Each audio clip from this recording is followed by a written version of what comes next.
हेडलाईन्सचे प्रायोजक आहे NBC bearings, लांब पळण्यासाठी। पुण्यातील जनतेनं आंदोलन करावं। पुणे पोलीस आयुक्तांना बडतर्फ करा। आरोपीला पोलीस ठाण्यात पिझ्झा बर्गर खायला दिला। पुणे अपघात प्रकरणी संजय राऊतांची मागणी।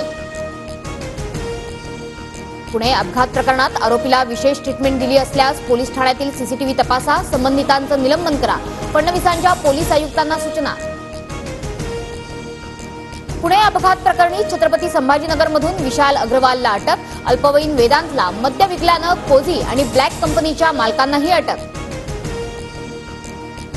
वडिलांकडूनच पार्टीसाठी परवानगी, वडिलांनीच पोर्श कार दिली, मद्यप्राशन करत असल्याचं वडिलांना माहिती आहे। पुणे अपघातातील आरोपी वेदांतचा पोलिसांना जबाब। आरोपीचं दारू पितानाचं सीसीटीव्ही फुटेज असताना निगेटिव्ह अहवाल कसा? पुणे अपघाताची न्यायिक चौकशी व्हावी, विजय वडेट्टीवारांची मागणी। रवींद्र धंगेकरांकडून पुणे अपघातातील आरोपी वेदांत अग्रवालचा दारू पितानाचा व्हिडिओ ट्विट। व्यवस्थेला पैशांची टेस्ट आवडली, मग अल्कोहोल टेस्ट निगेटिव्ह, धंगेकरांची टीका। महाविकास आघाडीला मतदान होईल अशा ठिकाणी संथ गतीनं मतदान।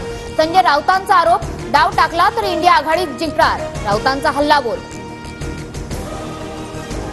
निवडणूक आयोगाकडून पक्षपातीपणा, निवडणूक आयोग भाजपची चाकरी करतय का? उद्धव ठाकरेंचा संतप्त सवाल।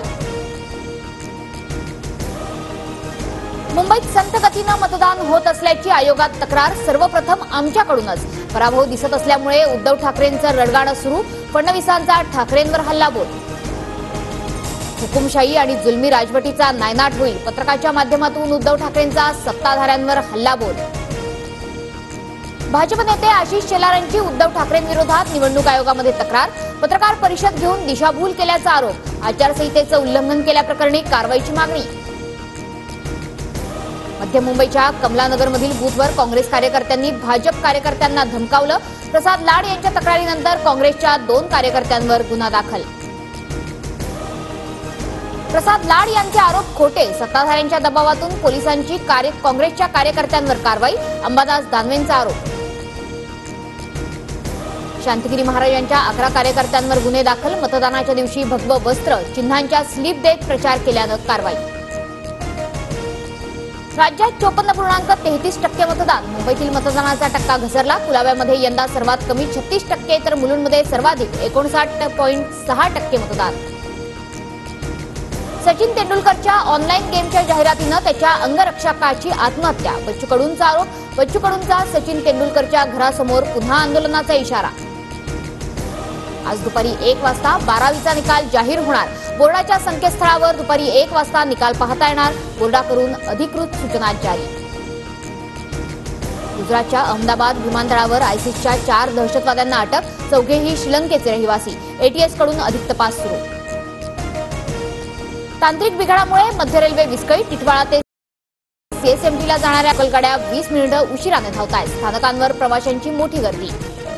पिंपरी चिंचवड महापालिकेची 5 अनधिकृत होर्डिंगवर कारवाई, छत्रपती संभाजीनगरमध्येही होर्डिंग तपासण्याचे विभागीय आयुक्तांचे आदेश। या वर्षीपासून मुलींना उच्च शिक्षण मोफत, अभियांत्रिकी, मेडिकल, फार्मसीसह 642 कोर्सेसचा समावेश, राज्य शासन दरवर्षी 1800 कोटींचा भार उचलणार। अमरावतीच्या मेळघाटमध्ये यंदाही भीषण पाणी टंचाई, 4 पैकी एकाच टँकरनं पाणी पुरवठा, विहिरीवरून पाणी भरण्यासाठी महिलांची 3 ते 4 किलोमीटरची पायपीट। पुणे, छत्रपती संभाजीनगर, साताऱ्यामध्ये अवकाळी पाऊस, शेती पिकांसह घरांचंही मोठं नुकसान, अनेक ठिकाणी विजेचे खांब कोसळल्यानं वीज पुरवठा खंडित। हेडलाईन्सचे प्रायोजक आहे एनबीसी बेरिंग्स, लांब पळण्यासाठी।